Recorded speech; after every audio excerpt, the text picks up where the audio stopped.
There is a story buried in the sands of time, one that echoes the ingenuity and interconnectedness of an ancient world that is long misunderstood. It begins over a century ago in southern Ohio at a site known as Trimper Mound, and here an archaeologist named William Mills uncovered a cache of elaborately carved stone pipes, a treasure trove dating back nearly 2,000 years. And Mr. Mills, like many of his era, made a sweeping assumption that these pipes were crafted from the local stone that lay beneath Ohio's earth.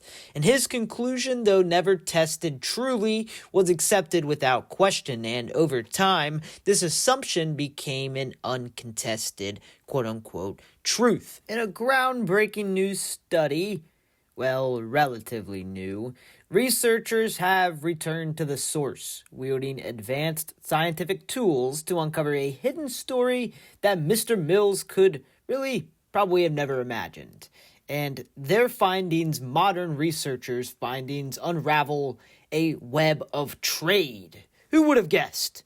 And this trade also unveils cultural complexity and perhaps a mystery that challenges everything we thought we knew about the ancient Hopewell tradition.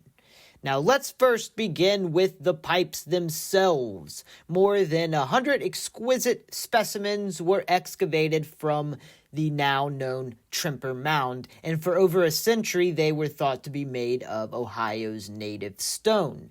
But when researchers took a closer look, again, modern researchers, they were analyzing the mineral composition of the artifacts and comparing it to materials from other quarries across the Midwest, and here the truth began to emerge. The vast majority of these pipes did not really come from Ohio at all. In fact, over 60% were carved from flint clay found exclusively in northern Illinois.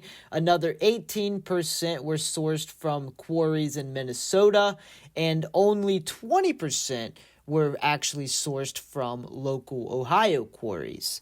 And what we have here is not simply a story of local craftsmanship, of course, but indeed a tale of, again, this story comes up again and again on this channel because we cover these societies, but it is a tale of, indeed, long-distance connections that spanned hundreds of miles and potentially even thousands of miles, as some of my other videos have uncovered here before. So, it begs the question, how exactly did these materials and perhaps even the finished pipes themselves find their way to southern Ohio in the what is now known as Trimper Mound, of course? And why exactly were they brought here in the first place, only to be what we think to be ritualistically broken, burned, and buried in some sort of elaborate ceremony, some sort of afterlife ceremony, if you will? So the mystery begins to deepen, and it always deepens when we examine these mounds, particularly when we examined Mound City as well, which is located about 40 miles away from Trimper Mound. And here, archaeologists found a similar cache of pipes, which is really of no surprise. 40 miles is not that far away. And stylistically, these pipes were almost identical to those that were found at the Trimper Mound, which begs to question, were these the same people? Probably so. And almost all of these pipes, in fact, were made from local stone, which does make them a little bit different than the Trimper Mounds because, they were all sourced from Ohio. So Mound City were all sourced from Ohio. Now, why exactly were two neighboring sites occupied around the same time by probably the same people have such vastly different sourcing practices or sourcing methods, if you will? And to answer these questions, we must delve into what is now the enigmatic world of the Hopewell tradition, or the Hopewell culture, a culture that thrived in the region long, long ago. And these people were not simple agriculturalists or hunter-gatherers or isolated tribes. They were connoisseurs of the exotic, collectors of the rare and the remarkable. Now, I want you to imagine a civilization that amassed obsidian from the Rocky Mountains, mica from the Appalachians, and shells from the distant Gulf Coast. This all proves a vast trade network, and all of these goods were, of course, found in their burial mounds scattered across the Midwest. They imported different skulls of animals. They imported different strange tablets, perhaps. Well, we don't know if they imported them or created them here with imported knowledge, perhaps, or maybe the knowledge was themselves. But we have videos uncovering it, how they have a lot of connections to Mesoamerica as well. And speaking of that connection to Mesoamerica, they of course have great effigy earthworks that are similar to different mythology and religious gods, if you will, sacraments in Mesoamerican cultures. Effigies like the serpent mound, the alligator effigy, etc. A lot of the Mesoamerican cultures also worship these gods, if you will, or these animals. So the Hopewell culture were not merely craftsmen. They were cultural alchemists, if you will, agriculturalists. They were religious leaders, spiritual people. They were more than tribal people. They were very connected, perhaps all the way down into Mesoamerica again. And the new analysis reveals that these Illinois quarries were much more of the pipestone originated, show clear signs of different stone carving. Yet, there's really no evidence of such craftsmanship at the Trimper Mound as well, so this would suggest that the pipes were likely fashioned in Illinois before being transported to Ohio, which again, that to me proves a very vast connection between these people.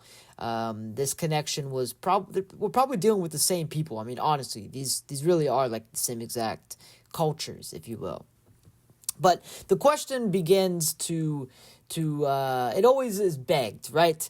How exactly were these pipes transported? What networks of trade, what ancient highways allowed for such movements of goods over such distances? Because transporting so many finished pipes would have been no easy task for ancient man. So, the tools used to uncover this story are really as fascinating as the findings themselves. Modern researchers have employed X-rays to analyze quarry samples, which is a technique that basically pulverizes stone to reveal its unique mineral signature. And for the intact pipes, they turn to a non-destructive method, which is called PIMA, or PIMA, an acronym, which uses infrared radiation to identify minerals without damaging the artifact. So, with this new discovery, the story of the Hopewell people grows more enigmatic. What motivated their obsession with the exotic, if you will? Why did they go to such lengths to obtain these rare materials, only to destroy a lot of them in some sort of elaborate ritual? Were these acts of devotion? Were they perhaps offerings to gods, a sign of a lost religion? Or was it maybe even something more profound than that, a more reflection of their worldview and their connection to the natural world abroad? So this study really serves as a wake-up call to the archaeological community, or at least it should, and it challenges long-held assumptions and reminds us that history is not a static narrative, but a living, breathing puzzle that continues to intrigue us day by day. So, the Hopewell people were far more complex, more interconnected than we could probably ever imagine to this day, and we're only beginning to realize the truth of how vast that interconnectedness is. And in the end, the story of the Trimper Mound pipes and the Mound City pipes is a reminder that the past is not a distant echo, but indeed a mirror that reflects our own quest for meaning. Perhaps, in unraveling their mysteries, we will uncover truths not just about them, but also about ourselves. If you guys enjoyed this video, make sure to check out my other videos. Make sure to hit that subscribe button. It is free, by the way. Hitting that subscribe button is entirely free. So if you enjoyed, please do so. And make sure to comment below what I should make a video about next. I always love taking recommendations from you guys. And also, you can check me out on X.com, that is. You can check me out on Facebook. You can check me out on Rumble. And you can check me out on TikTok. Oh, wait. I think TikTok might be banned now. Not sure. But nonetheless, you can check me out on all the other social media. It's all in my description below. And you can also check out my YouTube membership page. You can hit the join button and support the page for 99 cents or $2.99. I have a bunch of different tiers on there you can check out. But until next time, guys, much love. I really appreciate all the support lately. And if you enjoyed, I love you. Until next time, peace.